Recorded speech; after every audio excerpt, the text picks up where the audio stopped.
ಭಗವದ್ಗೀತೆಯು ಮನುಷ್ಯನ ಕತ್ತಲೆಯ ಜೀವನದಲ್ಲಿ ಬೆಳಕು ಮೂಡಿಸುವಂತಹ ಕೆಲಸ ಮಾಡುತ್ತದೆ. ಹತಾಶೆ, ನಿರಾಸೆ ಮತ್ತು ದುಃಖ ಮನಸ್ಸನ್ನು ಆವರಿಸಿದಾಗ, ಮುಂದೇನು ಮಾಡಬೇಕೆಂದು ತಿಳಿಯದೇ ಇದ್ದಾಗ, ಶ್ರೀಕೃಷ್ಣನು ನಮಗೆ ನೀಡಿರುವ ಈ ಅದ್ಭುತ ವಾಣಿಯನ್ನೊಮ್ಮೆ ನೆನಪಿಸಿಕೊಳ್ಳಿ. ಮನುಷ್ಯ ಉತ್ತಮನಾಗಿ ಬದುಕಲು ಶ್ರೀಕೃಷ್ಣನು ನೀಡಿದ ಬೋಧನೆಗಳ ಸಂಗ್ರಹವೇ ಭಗವದ್ಗೀತೆ. ಕುರುಕ್ಷೇತ್ರದ ಯುದ್ಧಭೂಮಿಯಲ್ಲಿ ತನ್ನ ಬಂಧು ಬಾಂಧವರನ್ನು ಕಂಡು ಅರ್ಜುನನು ಹತಾಶನಾಗುತ್ತಿರುವಾಗ ಶ್ರೀಕೃಷ್ಣನು ಅವನಿಗೆ ಗೀತೆಯನ್ನು ಬೋಧಿಸುತ್ತಾನೆ. ದ್ವಾಪರ ಯುಗದಲ್ಲಿ ಶ್ರೀಕೃಷ್ಣನಿಂದಲೇ ಹೇಳಲ್ಪಟ್ಟ ಗೀತೆಯು ಪ್ರಸ್ತುತ ಕಲಿಯುಗದಲ್ಲಿಯೂ ಬಹಳ ಮಹತ್ವದ್ದಾಗಿದೆ. ಜೀವನದಲ್ಲಿ ಅಳವಡಿಸಿಕೊಳ್ಳಬೇಕಾದ ಅದೆಷ್ಟೋ ನೀತಿಗಳು ಅದರಲ್ಲಿವೆ. ಮನುಷ್ಯನ ಜೀವನದಲ್ಲಿ ಅಂಧಕಾರ ತುಂಬಿದಾಗ ಬೆಳಕು ಚೆಲ್ಲುವ ಕೆಲಸವನ್ನು ಇದು ಮಾಡುತ್ತದೆ.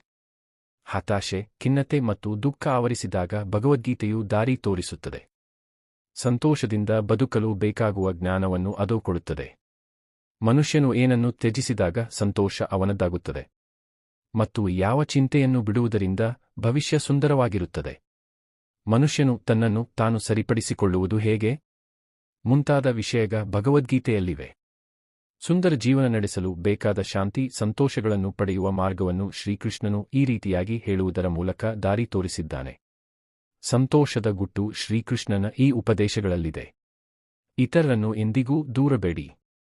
ಸಂತೋಷವಾಗಿರಬೇಕಾದರೆ ಇತರರನ್ನು ಎಂದಿಗೂ ಟೀಕಿಸಬಾರದು ಎಂದು ಶ್ರೀಕೃಷ್ಣನು ಗೀತೆಯ ಮೂಲಕ ವಿವರಿಸುತ್ತಾನೆ.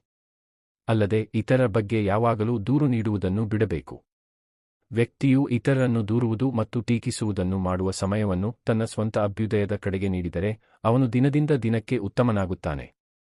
ಆಗ ಪ್ರಶಂಸೆಗೆ ಅರ್ಹನಾಗುತ್ತಾ ಹೋಗುತ್ತಾನೆ. ಪ್ರತಿಯೊಬ್ಬ ವ್ಯಕ್ತಿಯು ಯಾವಾಗಲೂ ಆತ್ಮ ಪರೀಕ್ಷೆಯನ್ನು ಮಾಡಿಕೊಳ್ಳಬೇಕು. ಹೋಲಿಕೆ ಮಾಡಿಕೊಳ್ಳುವುದನ್ನು ಬಿಡಬೇಕು.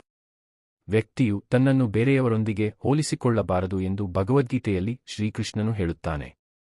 ಒಬ್ಬ ವ್ಯಕ್ತಿಯು ತನ್ನನ್ನು ಇತರರೊಂದಿಗೆ ಹೋಲಿಸಿಕೊಂಡರೆ ಅವನು ಎಂದಿಗೂ ಸಂತೋಷವಾಗಿರುವುದಿಲ್ಲ. ಆದ್ದರಿಂದ ಪ್ರತಿಯೊಬ್ಬ ವ್ಯಕ್ತಿಯು ತನ್ನನ್ನು ಇತರರೊಂದಿಗೆ ಹೋಲಿಸಿಕೊಳ್ಳುವ ಅಭ್ಯಾಸವನ್ನು ಸಾಧ್ಯವಾದಷ್ಟು ಬೇಗ ತ್ಯಜಿಸಬೇಕು. ಹೋಲಿಕೆ ನಿಮ್ಮ ಯಶಸ್ಸಿಗೆ ಅಡ್ಡಿಯಾಗುವುದಷ್ಟೇ ಅಲ್ಲ, ನಿಮ್ಮ ಸಂತೋಷವನ್ನು ದೂರ ಮಾಡುತ್ತದೆ. ಸ್ವಯಂ ಹೋಲಿಕೆಯನ್ನೇ ಮಾಡಿಕೊಳ್ಳಬೇಕು. ನಿನ್ನೆಗಿಂತ ಇಂದು ಉತ್ತಮನಾಗಿ ಬದುಕುವ ಮಾರ್ಗದಲ್ಲಿ ಸಾಗಬೇಕು. ಹಿಂದೆ ಆಗಿದ್ದಕ್ಕೆ ಚಿಂತಿಸಿ ಫಲವಿಲ್ಲ.